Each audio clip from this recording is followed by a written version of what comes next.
प्यारे बच्चों, आपके अपने चैनल टीच टैच यूपी में आप सभी का स्वागत है। हमारा टॉपिक चल रहा था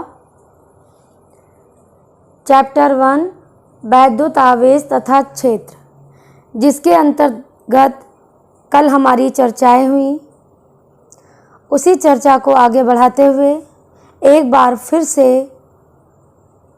दोबारा मेन चीज़ें देख लेते हैं। क्या पढ़ा था? सबसे पहले आवेश के बारे में पढ़ा। तो आपसे अगर पूछा जाए आवेश क्या होता है, तो आप कह सकते हो इलेक्ट्रॉनों की कमी अथवा अधिकता को आवेश कहा जाता है। यदि किसी कण पर n इलेक्ट्रॉनों की कमी अथवा अधिकता हो और प्रत्येक इलेक्ट्रॉन पर आवेश क्या हो? E हो। ध्यान से सुनिए, यदि किसी कण पर n इलेक्ट्रॉनों की कमी अथवा अधिकता हो और प्रत्येक इलेक्ट्रॉन पर आवेश कितना हो? E हो। n इलेक्ट्रॉनों की कमी हो और प्रत्येक इलेक्ट्रॉन पर आवेश कितना हो? E हो, तो कुल आवेश कितना होगा? कुल आवेश बराबर होगा बेटा, आवेश को Q से प्रदर्शित करते हैं, Q equal to n e. ये फॉर्मूला याद रखिएगा आप लोग, ठीक है। N क्या है आपका? इलेक्ट्रॉनों की कमी अथवा अधिकता है, और इलेक्ट्रॉन पर आवेश कितना है? E हो गया, तो कुल आवेश बराबर क्या हो गया? Q equal to n e. अब देखते हैं उसके बाद क्या पढ़ा आपने? आवेश के प्रकार। आवेश के प्रकार तो हमने जाना कि आवेश दो प्रकार के होते हैं। कौन सा? पहला धन आवेश, दूसरा ऋण आवेश। इलेक्ट्रॉनों की कमी को क्या कहते हैं? धन आवेश कहा जाता है, और इलेक्ट्रॉनों की अधिकता को ऋण आवेश कहा जाता है। आवेश का मात्रक बेटा क्या होता है? अगर हम Q इक्वल टू IT से लें तो आवेश का मात्रक क्या होता है? एम्पियर होता है। ध्यान रखिएगा, आवेश का मात्रक एम्पियर गुणे सेकेंड होता है। आवेश का मात्रक होता है एम्पियर गुणे सेकेंड, और दूसरा होता है कूलाम। चाहे एम्पियर गुणे सेकेंड कहो, चाहे कूलाम कहिए, ठीक है।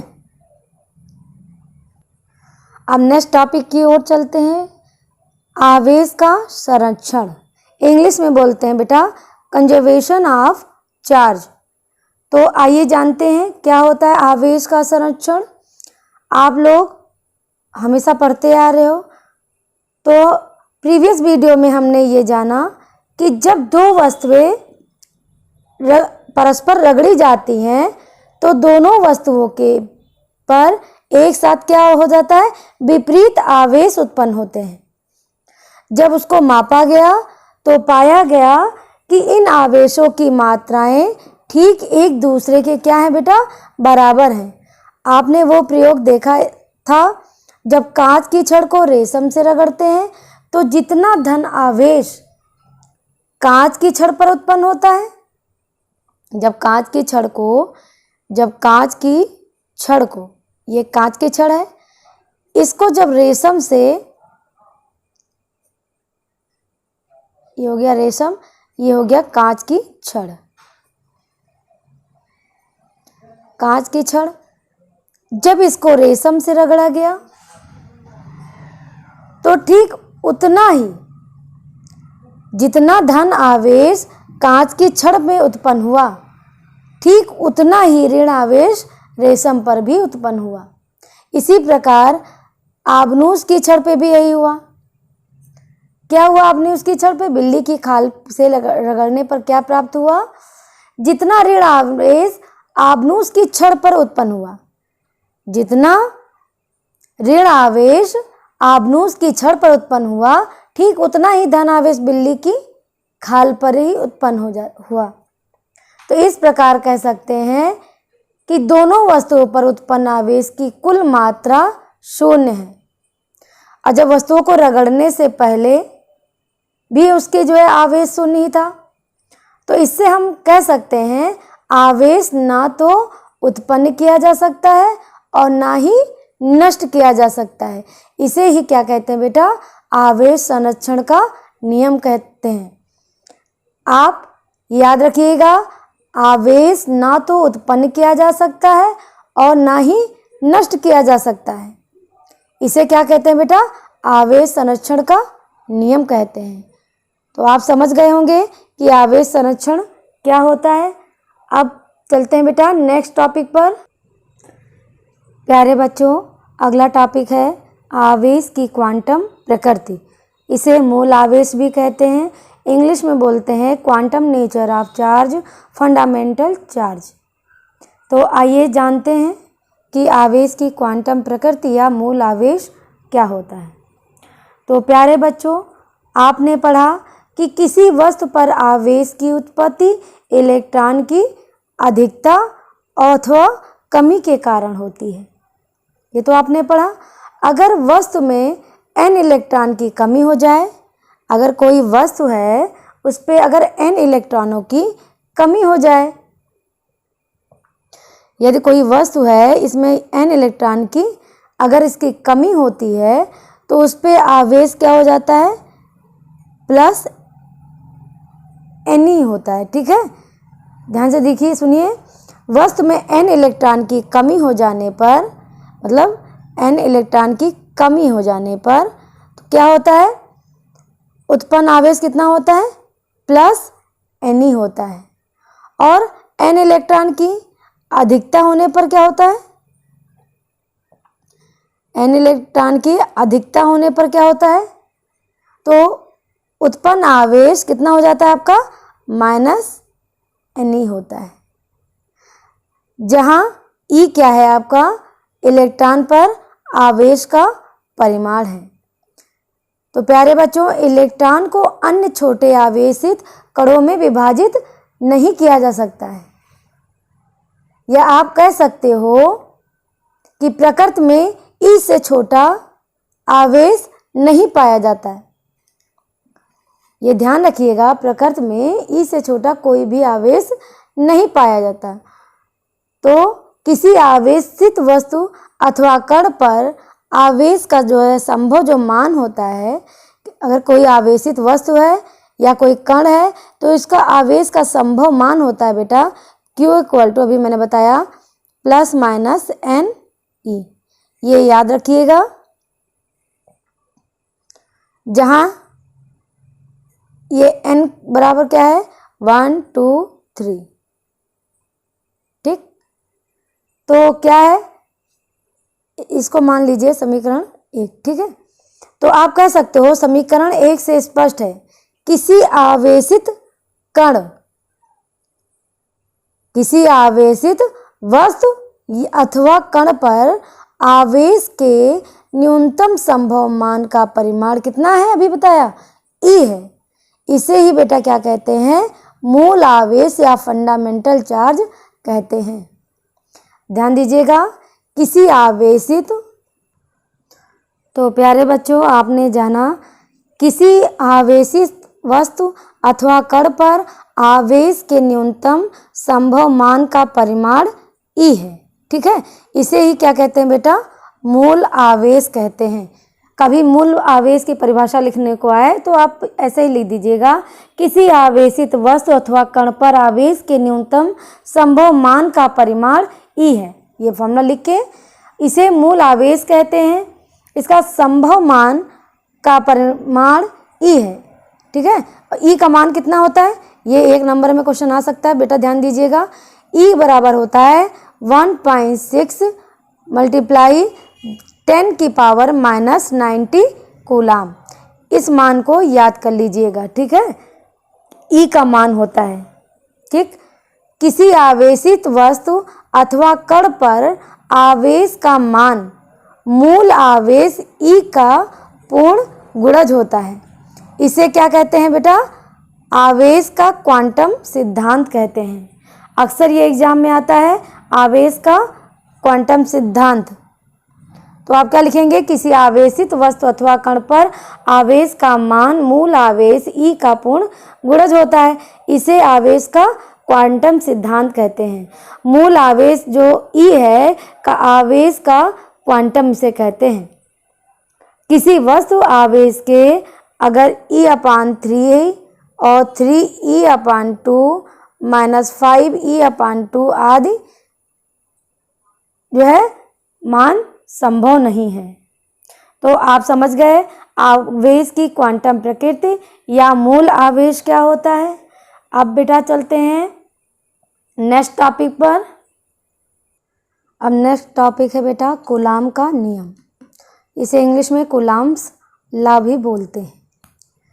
तो आपने पढ़ा कि दो समान प्रकार के आवेश एक दूसरे को क्या करते हैं, प्रतिकर्षित करते हैं, आपने पढ़ा था। तथा विपरीत प्रकार के आवेश एक दूसरे को क्या करते हैं बेटा, आकर्षित करते हैं। तो इससे ये पता चलता है कि दो आवेशों के बीच एक क्या होता है, बल कार्य करता है, जिसे क्या कहते हैं बेटा, वैद्युत बल कहते हैं। जब दो आवेशों के बीच एक बल कार्य करता है इसे क्या कहते हैं बेटा, वैद्युत बल कहते हैं।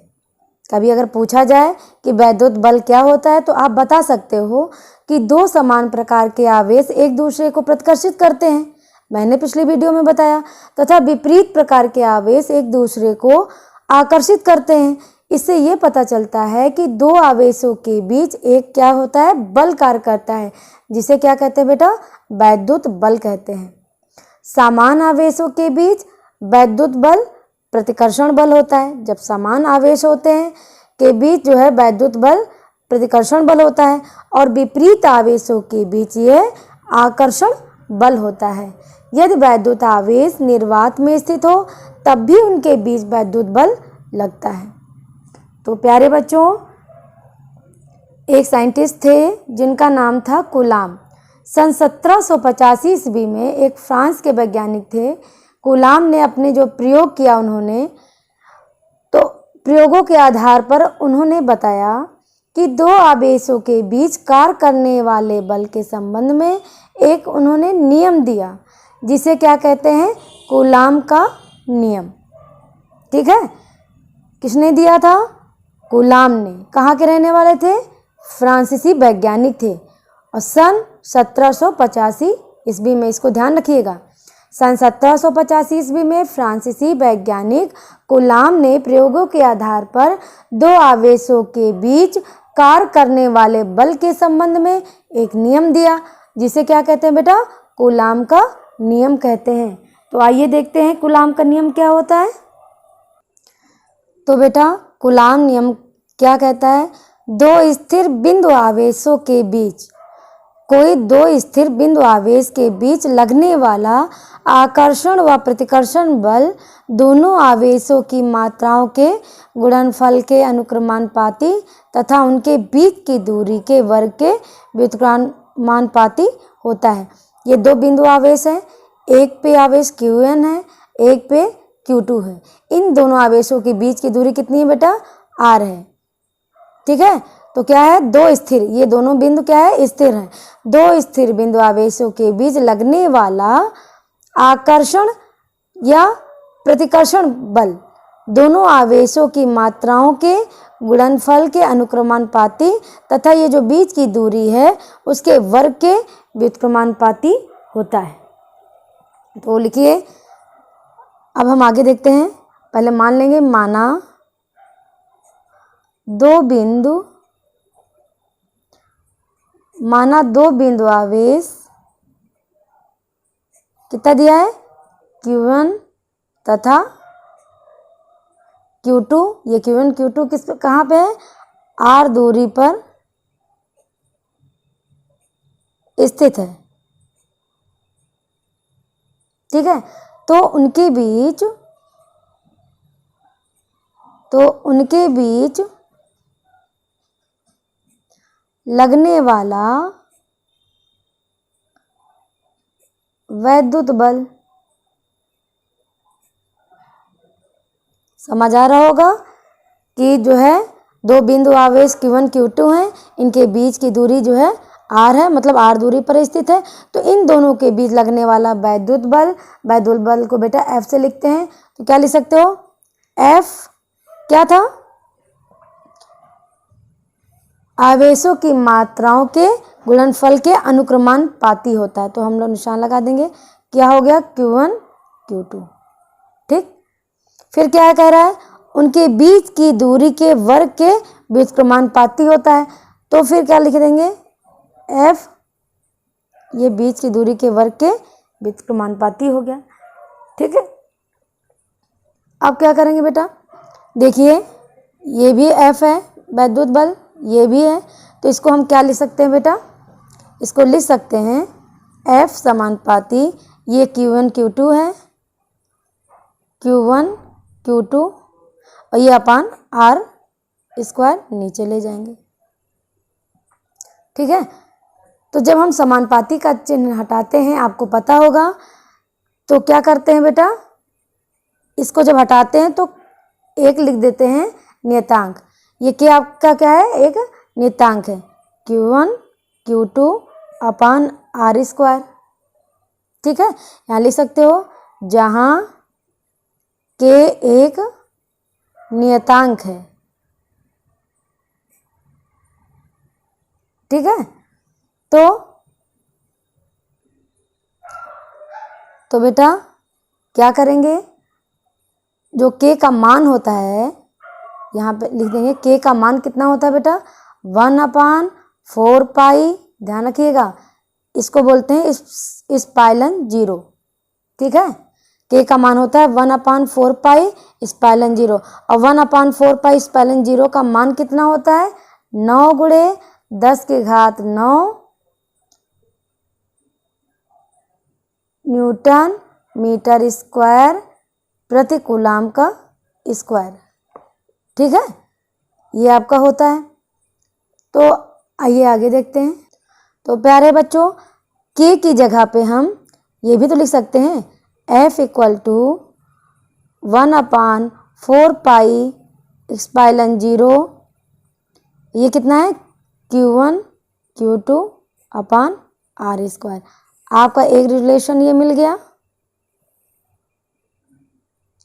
ठीक है, अब आपने देखा कि 1/4 पाई स्पाइलन जीरो का मान कितना होता है, Q1 Q2 अपान R स्क्वायर होता है।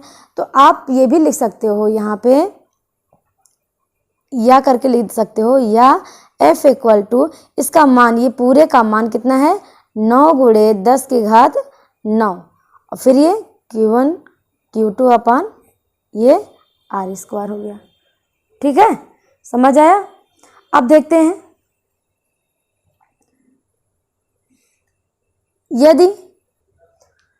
यदि बेटा ये जो आवेश है Q1 = अगर Q2 बराबर हो जाए 1 कूलाम। ठीक है, ये आवेश Q1 = Q2 = ये हो गया 1 कूलाम के बराबर, और अगर दे दिया जाए R, ये क्या है, बीच की दूरी, ये दे दिया जाए 1 मीटर, तो F का मान कितना होगा, ये F क्या है, वैद्युत बल, ये कितना हो जाएगा, 9 गुणे 10 की घात 9 न्यूटन। ये ध्यान रखिएगा, ये भी आपको एक रिलेशन मिल गया। तो 1 कूलाम आवेश 1 मीटर की दूरी पर, तो आप लिख देंगे यहाँ। तो प्यारे बच्चों, F बराबर आपको मिला 9 गुणे 10 की घात 9 न्यूटन। इसको लिख सकते हो, 1 कूलाम आवेश 1 मीटर की दूरी पर वायु या निर्वात में स्थित हो, और यदि आवेश सजाती हो तो उनके बीच लगने वाला प्रतिकर्षण बल 9 गुणे 10 की घात 9 न्यूटन होगा। अब देखिए, किसी माध्यम में वैद्युतशीलता, ये जो स्पाइलन होता है इसको बोलते हैं वैद्युतशीलता, ये याद रखिएगा, ये आपके क्या है, वैद्युतशीलता। तथा वायु अथवा निर्वात में वैद्युतशीलता को क्या बोलते हैं, स्पाइलन जीरो के अनुपात को माध्यम का परावैद्युतांक कहते हैं। ये ध्यान रखिएगा, माध्यम का परावैद्युतांक कहते हैं। तो K = क्या हुआ, स्पाइलन बटे स्पाइलन जीरो। ठीक है, तो स्पाइलन = क्या हो गया, K स्पाइलन 0। तो आपका ये क्या है, आपका ये आपकी वैद्युतशीलता है, और ये क्या है, ये निर्वात में वैद्युतशीलता है। तो क्या कहेंगे, इसके अनुपात को क्या कह देंगे बेटा, ये परावैद्युतांक है। तो आपको समझ में आ गया होगा कूलाम का नियम। प्यारे बच्चों, इसको तैयार कर लीजिएगा। कोई अगर समस्या हो तो वीडियो के नीचे कमेंट में ज़रूर लिखिएगा।